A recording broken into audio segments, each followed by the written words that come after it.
Good afternoon, everyone, and welcome to, or good evening, or whatever time it is in the world. I am Ronaldo McKenzie, and I am the host and creator of the Neoliberal Around podcast, which is a global podcast in news commentary. But I also teach a course. I'm as an adjunct lecturer at the Jamaica Theological Seminary on Fridays from 6 to 9 p.m., a course that I've taught before entitled Caribbean Thought, and I've added towards developing a Caribbean academic journal. Let me begin. One of the reasons I'm doing this particular this video podcast, which is also an academic podcast geared towards college students who are studying post-colonialism, especially those who are of the Caribbean diaspora or those who are of that generation and speak to that culture and so on. There's much happening, and I've oftentimes cited people who are from Jamaica or from the Caribbean or from overseas, who, when the new generation comes along, there is this disconnectedness. They've never been, they don't know the language, they've never been to the country, or they don't know what's going on and so forth. And so we have a responsibility to the people that the generation comes after us. They must know what's going on. So, and of course, recently we talk about the ban in Florida when they're hiding the truth. But this is a remake or rerun of a 5-hour lecture I did some time ago, last week Friday, and it's available on the podcast. The previous, not the pod, not it's available on the Neoliberal podcast, and we have several feeds, several journals, websites, and so on and so forth, where you can access all of the information that I have. But I did a 5.5-hour lecture on Friday of last week. It's 5.5 hours, and that's probably might be too long for many people. 5.5 hours is quite long. So what I've done is that I'm redoing this podcast or this video presentation. Some of the students who are saying that it's too long. So this is and for the general public and for anybody who wants to access this particular podcast. So this is a summarized version of the 5.5-hour lecture, which is week 3 of the course Caribbean Thought, looking at, and we are laying the foundation. We are conceptualizing the course Caribbean Thought, which is quite an interesting course. I actually, while preparing to do this presentation, there's a book that I got from a very good friend of mine, my professor who's working on the book with me, Neoliberal Globalization Reconsidered. It's entitled The Social Origins of Democratic Socialism in Jamaica, written by Nelson Keith and Novella Keith. And I believe that they were professors at the university. And there's a little bit about them in the book, but they do a very good job in terms of looking at democratic socialism in Jamaica, in terms of looking at the development of it. So if you're not, if you read this book, looking at the origins of social democratic, the social origins of democratic socialism, if you read this book, you get a sense of what's going on in the entire West English-speaking Caribbean, because I'll tell you that the book Life and Death was written about, the film Life and Death, and it's available if you go to Netflix or you go to the 2001 Netflix film. It's not Netflix actually, but it's a film written by that comes from the book A Small Place, written by Jamaica Kincaid. Stephanie Black directed Life and Death. But that film is based on the book A Small Place about Antigua. But the book is about Antigua, but the film is about Jamaica. But so you see, you can take up what's going on in one Caribbean island, English-speaking Caribbean island, especially those that have certain European influences, Europe, Spain, and England. So, and it's almost the same experiences. It's quite interesting. And, that's one of the most powerful and strident things. That's one of the most powerful things that I arrived at as I read, and it was Rita Bernard at the University of Pennsylvania that introduced the film Life and Death to me. And I found that quite powerful. But while preparing to do this summarized version of the 5.5-hour lecture that I gave on Caribbean Thought last week, Friday, I picked up this book and I started reading, and I said, I remember it's on the syllabus, but I have to get the students to delve into it. According to written by people, probably first generation Jamaicans or maybe they're not. But listen to the introduction, how the book starts. Jamaica is an island nation state situated 90 miles to the southwest of the southernmost tip of Cuba,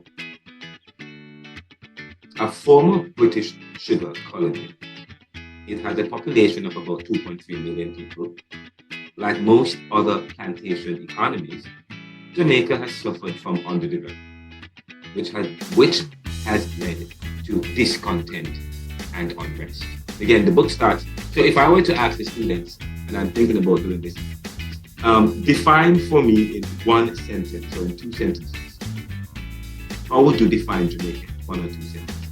Define Jamaica in one or two sentences. So define the Caribbean, or define your island, your Caribbean island. Define your Caribbean island in one or two sentences. It would be quite interesting to me. I would marvel at the response and probably just ask. Define Caribbean in one or two sentences.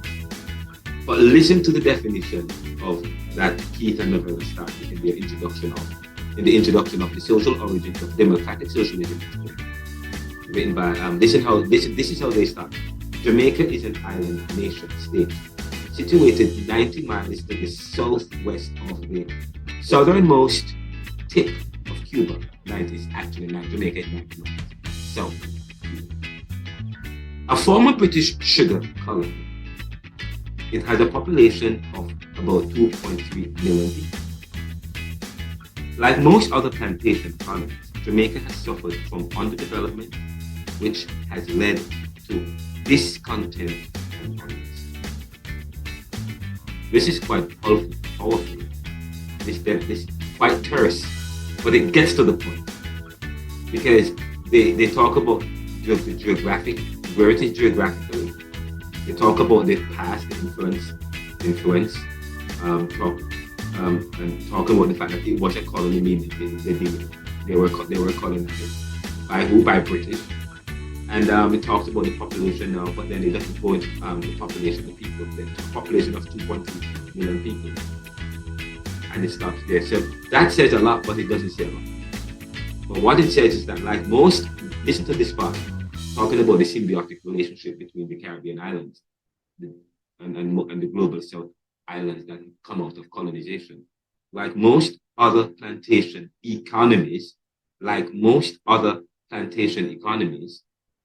Jamaica has suffered from underdevelopment, which has led to discontent and unrest.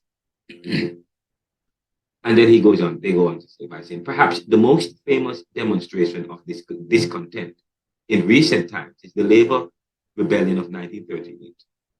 The rebellion, which driven by economic deprivation and political powerlessness, forced into place new economic and political forms. Democracy and political power improved, and there was a steady institutionalization of liberal democracy as the formal requirements for a competitive political system with free and fair elections and related institutions designed to maintain public liberties were set in place. After a process of gradual decolonization that began in 1940, Jamaica secured its independence on August 6, 1962, like most Caribbean islands. This time was between the 1950s was a lot of democratic socialism being introduced, a lot of fight for freedom and so on. By the 1960s, many of these small states got independence, except for countries like Haiti that already was independent. Maybe they were independent. I'm going to be talking. I met up with someone who is from Haiti. I took an Uber today to go to Westchester, and I interviewed and I had a chat with this Uber driver who is from Haiti, a woman, and we talked for about 40 minutes, just about what's going on in Haiti, the Caribbean, and some of the work that I do. It's quite powerful. You'll get to hear that later. But this is how I begin today. This summary of democratic socialism. Sorry, I won't begin that, but this is how this book began. But this book largely just looks at the social origins of democratic socialism. Democratic socialism which morphed into dependent capitalism. And it doesn't talk about, it will reference Edward Seaga, which is very important.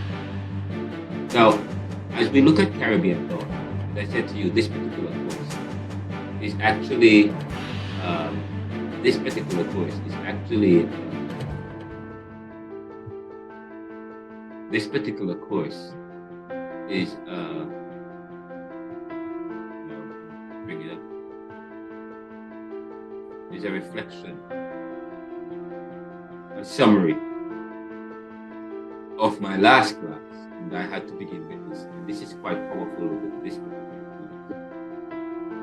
Now, I talk about, I summarized the first 3 weeks or 4 weeks of this class is really conceptualizing the course Caribbean. We're going to next week or Friday coming, this Friday begins with, but we are conceptualizing Caribbean thought. And of course it begins with, we just presented to you a definition by Keith, Novella and Nelson Keith, the understanding of Jamaica, but within, so looking at the social origin of socialism. But we are here conceptualizing the post-Caribbean thought. And I just want to put it summarize general argument, general perspective from the last class. And I begin by saying this, and I actually wrote this and sent it to the students. Today we explore the question of the Caribbean in light of the conceptualization of the course Caribbean thought. We ask, when we study and reflect on Caribbean thought, including diverse currents that have shaped its present, that speaks to a future, how far must we go back? How far must we go back? And let me ensure that I am recording. I am recording. How far must we go? Where must we start? Notice when I picked the definition of Jamaica, they introduced, the authors here introduced Jamaica by saying Jamaica is an island nation state situated 90 miles to the southwest of the southernmost tip of Cuba, a former British colony, a former British sugar colony. It has a population of about 2.3 million people. Like most other plantations, other economies, Jamaica has suffered from underdevelopment. So I ask you, how far must we go back? Where must we start? The authors here start from Jamaica being a former British colony. That's where they start. But the answer is a complex one, because we stated in class that the Caribbean is an invention of the past, which must now reinvent itself in the future if we are to surpass the challenges of the present. We say the Caribbean is uncompetitive, stemming from a violent past that continues today through neoliberal globalization.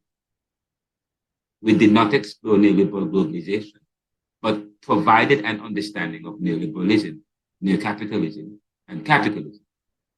We explain neoliberalism as a form of liberalism used within economics by capitalists to liberalize economies, or their techniques to liberalize economies so as to penetrate or to allow for penetration, thereby ensuring profit. And and that definition is aligned with every single scholar. If you read Novella, Keith and Novella, if you read Ian Beruma, if you read G. William Dumbo, if you read Frantz Fanon, Hobie Mab, if you read Dale Johnson, Social Inequity, Economic Decline and Plutocracy, which I was reading that book. Quite powerful book that looks at America today, looks at the American situation today as an extension of what's going on, as a picture of what's going on in the world, and how neoliberal globalization affects the world.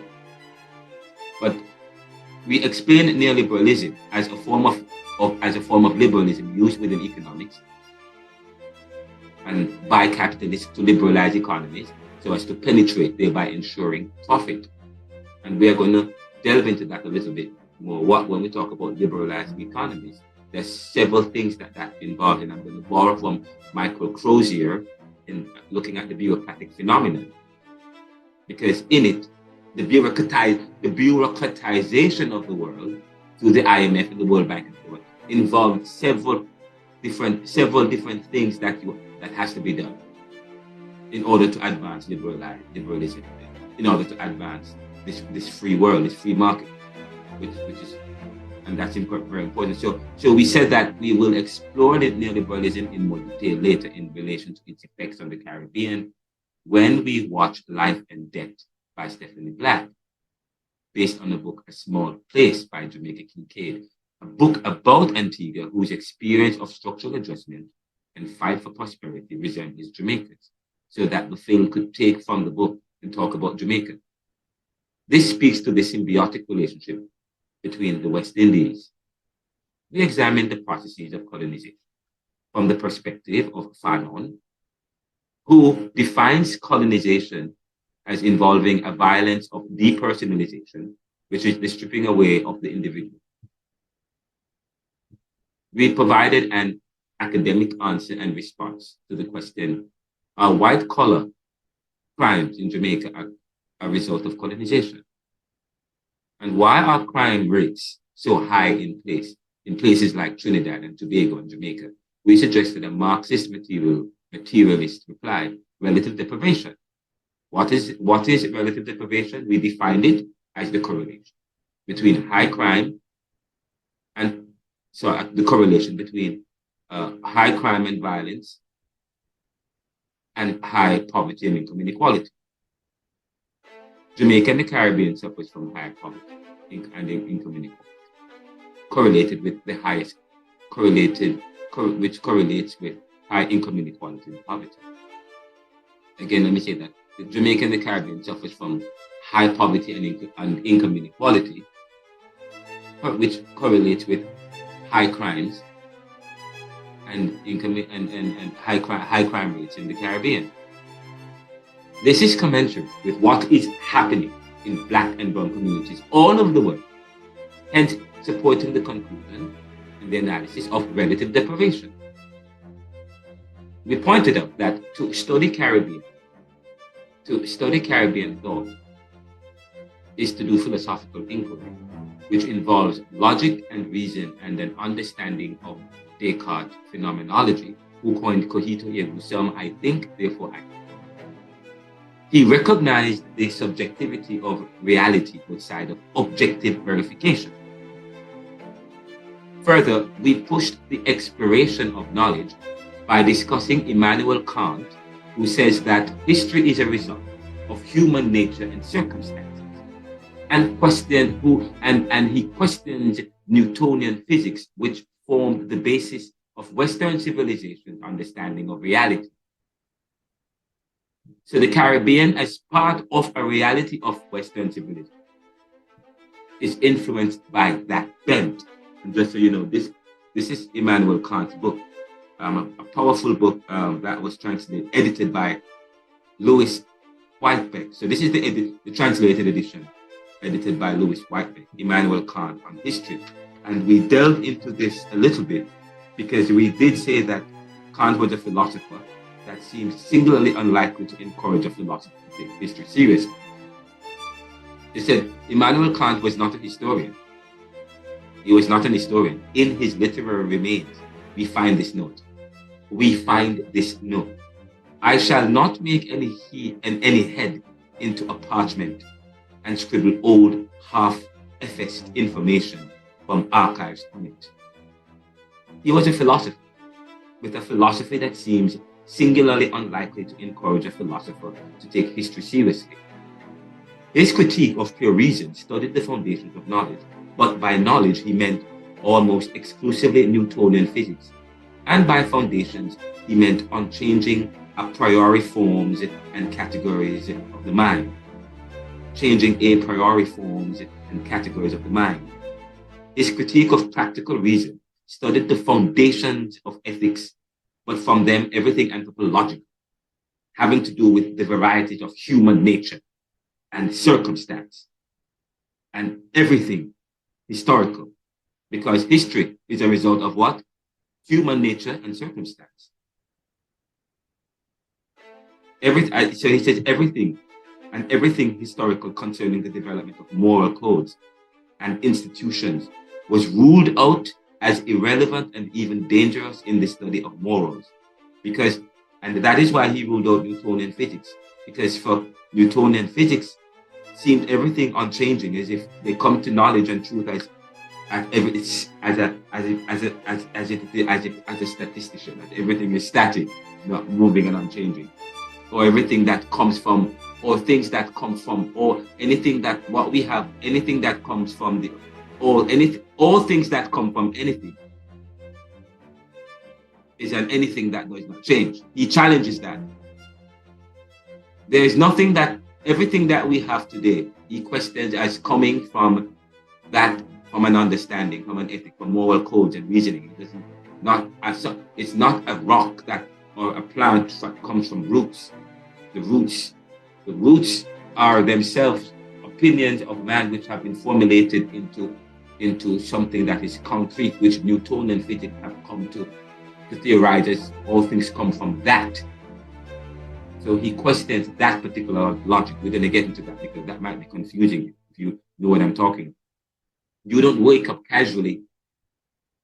You have to delve into the 5-hour lecture and the reading that we're going to do. But we'll talk about that. But listen to the point I'm making here.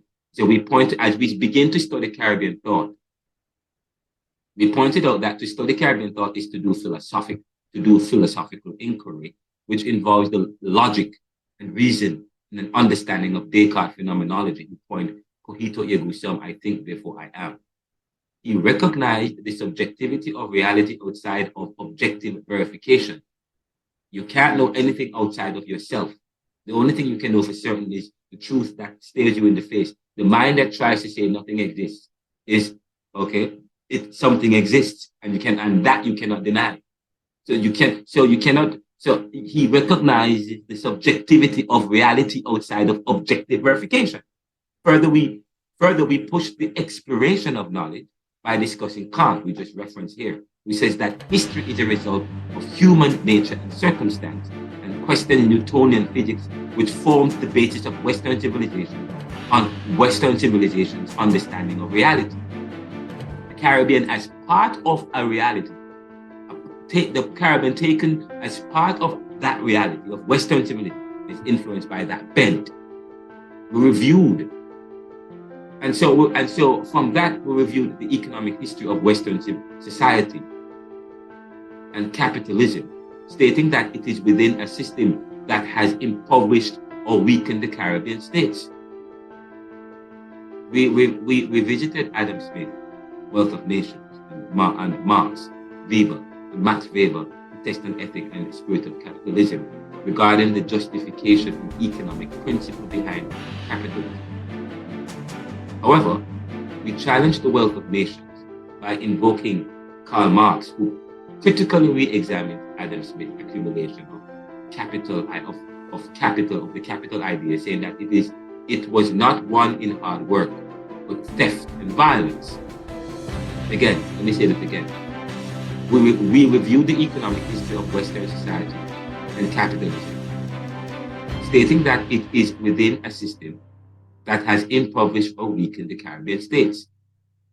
We visited Adam Smith, Wealth of Nations, and Karl Marx, and Max Weber's Protestant Ethic and Spirit of Capitalism, regarding the justification and economic principle behind capitalism, because when the fathers and the most dominant influences and theoreticians or theologians, for want of a better expression, behind capitalism and the capitalist society in Western civilization comes from Karl Marx and Adam Smith. And Adam Smith's work is influenced by Jean-Baptiste Colbert from France. However, we challenged the Wealth of Nations by invoking Karl Marx. Because according to Max Weber and to Adam Smith, society is about hard work, and it's built on certain ideas about the markets, about demand and supply and labor. And later on, when you read neoliberal globalization, we talk about monopoly capital and labor, talking about how the large organization and how work is changing, and even as we move beyond to the 21st century. And that book written by Richard Braverman. Rich Edward and Braverman, talking about how labor is changed, how labor changed, and looking at the monopoly capital, how capital has monopolized labor within that hierarchical structure. But if you move to the tectonic age, you move to the 21st century, 2020, 2021, 22, you look at how work is changing. It questions those very notions, and that is how you do. This is how you study. This is how you look at how society is changing, the dynamic of society. But what we're saying is that Karl Marx questioned those very notions of hard work. We invoke Karl Marx, who critically re-examines Adam Smith's accumulation of capital. Because Adam Smith talk about what gave rise to capital, what gave rise to wealth, what gave rise to profit, what gave rise to the capital in this society, and he pointed to hard work. But Karl Marx says, no, he challenges that. It's not about, and then remember we said, if history is a result of human nature and human circumstance, then it's not far-fetched to see somebody like a Karl Marx challenging Adam Smith's theory, talking about how capitalist societies arrive and derive their wealth in the first place, the accumulation of capital. He critically re-examines Adam Smith's accumulation of capital idea, talking about the socio-economic history of the world, saying that it was not won in hard work, but theft and violence. This then led us to consider the socio-economic and political interests of the Caribbean, such as Michael Manley and Fidel Castro, who were nationalists influenced by Marxist critique of capitalism and his idea of communism. Caribbean political and literary thinkers were off-center and regarded as democratic socialists, which had threatened American domination and penetration in the region. So what they had believed was given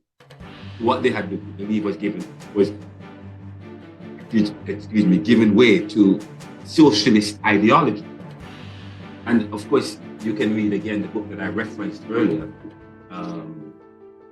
Nelson Keith and Novella Keith, and the film Life and Death, and talks about, and several other theorists talked about this particular issue. Again, let me say this again. I said this led us to consider the socio-economic and political interests of the Caribbean, such as Michael Manley and Fidel Castro, and Edward Seaga, who were nationalists. But Edward Seaga was not influenced by Marxism. He was more of the Reaganomics bit. We'll talk about it in a few minutes. Michael Manley and Fidel Castro, who were nationalists influenced by Marxist critique of capitalism and his idea of communism. Caribbean political and literary thinkers were off-center and regarded as democratic socialists, which had threatened American domination and penetration in the region to what they had believed was giving way to socialist ideology. However, there are those who sided with the former Nazis, who opposed the local socialist nationalists, such as Edward Seaga, former Prime Minister of Jamaica, regarded as the promoter of Reaganomics in the Caribbean and Thatcherism. The tension between Michael Manley and Edward Seaga represented one of the most defining periods in Jamaica's history, much like other countries in the Caribbean that suffered the same violent political fate, where Edward Seaga, American capitalism, and Manley, democratic socialists, embodied the global tension between the East and the West. This has helped to exacerbate Jamaica's problems of gang violence. Political corruption and the debt burden has deepened Jamaica's economic outlook, and globalization has not guaranteed any prosperity but left Jamaica and the Caribbean vulnerable. Yet we ask, is there a father of modern Caribbean economics? Is there a father of modern Caribbean economics? Further, we explored solutions. It's probably Edward Seaga or Michael Manley, who is talking to us, or probably those before them, like Buster Manton and Norman Manley. Further, we explored solutions to the black position that is characteristic of the Caribbean people's experience. Again, we explored solutions to the black position that is characteristic of Caribbean people's experience, who are dense with a population of African descent, whatever that means. By looking at critical race theory and what black scholars such as Dana Berry White is doing to reinvent and reimagine the black man and black woman, the brown woman and brown woman, moving away from a victim and defeatist approach to a hero approach, looking for the hero within the slave. So we looked at that kind of drive to reimagine a different history so as to cultivate hope within the present for a better future as we think about Caribbean today and opportunities for the future. Moreover, we challenged Edith Clarke and Rex Nettleford's analysis of the organizational dynamics in some Jamaican rural communities and some Caribbean rural communities. In the book, My Mother Who Fathered Me, Rex Nettleford and Edith Clarke, or Rex Nettleford actually contributed to the foreword, tried to explain concubinage and illegitimacy within these communities as coming from an African heritage, as if they know that Africans did not have family or a sense of monogamy and the structure. They provided an analysis learned from traditional sociology and functionalism that suggested that slaves were primitive and backward, and that the behaviors of the Caribbean resembled it, and that the behaviors of some of the Caribbean people in these rural communities resemble and come from that. Yet the connections between cultures were disrupted, and the idea of the individual became a dormant memory. Again, let me say that. The connections between cultures were disrupted, and the idea of the individual became a dormant memory.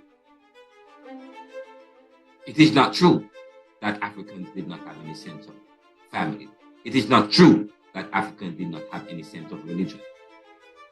That thinking is corrupted and inherited, as even with pure intentions, as people tried to explain why black families, why black people behave in the Caribbean, in the New World, behave the way they do, and they tried to find linkages in Africa. But even Africa itself was ravished by Europe, so that you don't even know what gives. You have to go into some of these Igbos and some of these other more historical tribes that were untainted by European domination to find out, and you see a sense of family, a sense of religion, a sense of culture and pride. But we have corrupted African cultures and dominated it by saying, oh, they never had no family, they had no sense of this, they had no sense of the individual, they never had no sophistication. That is why black people in the new world today, have no kind of sophistication. They're primitive and they're backward and they can't manage anything and they can't do anything because they have made it so. Okay, anyways. We concluded by discussing the reading. We concluded our class by discussing the reading. The Negro is not, and I quote, and we referenced this earlier, the Negro is not any more than the white man.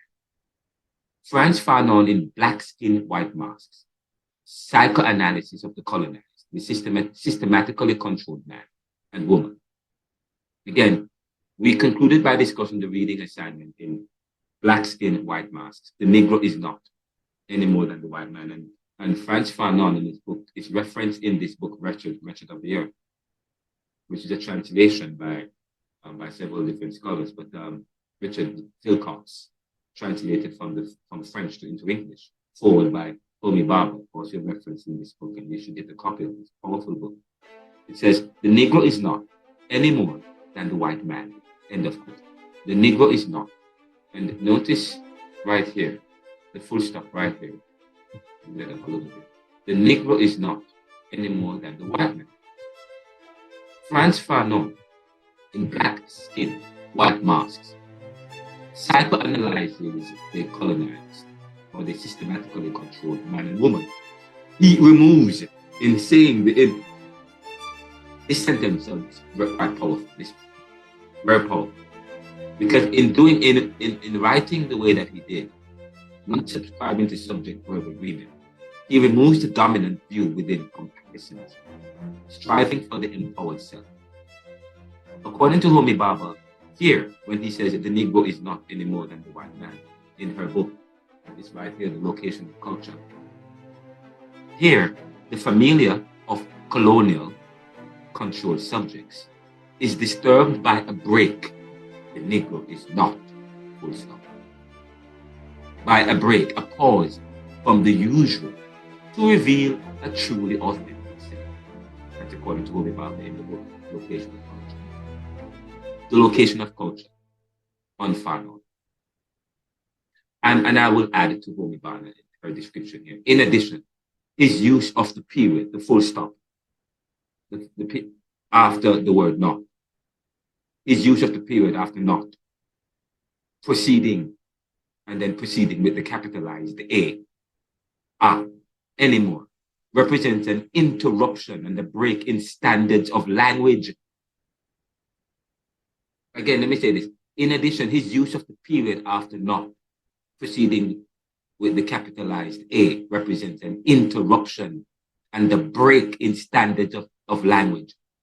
Fanon is deliberate when he uses language that deviates from sentence, where the subject does not agree with verbs. And punctuations are misplaced as a violent attack and rebellion against the status quo. That was one way he promoted violence in his literary genius. When we hear, and then I went on. We concluded with the second assignment that you were supposed to come back with for that week was to read my book, the preface of my book. When we hear in neoliberalism, globalization, income inequality, poverty, and resistance, because I wrote in that book, when we hear of Jamaica or the Caribbean, we think of beautiful islands with sun, sea, and sand, reggae music, cannabis, and Irish people like you, Cindy. People who are living out their best dreams, desires, and lives. But this book analyzes this motif, given the historical and current economic and political situation of Jamaica and the Caribbean and the global South, in an attempt to escape the diverse or the adverse realities of poverty, inequality, and injustice. The people of the global South finds themselves in North metropolises with very little agency and minimal change to their lives. In fact, except for the use of cleaning neoliberal waste, the immigrant is usually portrayed as an alien with 3 heads and big shop, seeking to steal and destroy the profit and disrupt society. As such, we will discuss Black, Brown, and Pan-African struggles for economic prosperity, justice, and freedom, and consider efforts, abilities, or inabilities to chart their own futures since decolonization and realize real political independence and economic prosperity. Perhaps they are charting their own course by the few corrupt members of the status quo, who are benefiting from partnerships with the neoliberal regime of the Washington Consensus, advocates of the bureaucratic phenomenon, while the masses are left behind. And that's taken from the book Neoliberalism, Globalization, Income Inequality, Poverty, and Resistance. And that's a powerful, I said, and this is a powerful, I said, we make, people have the opinions of thinking that Jamaica is a tropical island paradise. But little do they know what's going on. The beauty is the portion of the people live there. Or if they end up from majority. I mean, if you see what's going on in Jamaica, we corner off the the best and the most beautiful beaches. We sell them off to overseas. And then recently there was a story of people, of security people that they put at certain places. Of course, that's what happens when you have high crime, when you have when you situate paradises within countries where there's high crime and violence, and when there's high income inequality and poverty. We call that relative deprivation. But we can deal with that. But security is the key. That's the case. But Novella Keith and Nelson Keith talk about the investment in Jamaica. There's been heavy, and in the Caribbean, there's been quite a lot of investment in Jamaica. We're going to talk about that because they may give a noted article in the Jamaican Week talking about maybe the anti-life in Jamaica. And it's part of my book, The Liberal Woman. Maybe the anti-life in Guyana. But if in the 50s when they discovered bauxite in Jamaica, people were saying maybe the anti-life in bauxite. But Jamaica is still where it is. Trinidad has oil. But Venezuela have oil. But the Congos, they have uranium.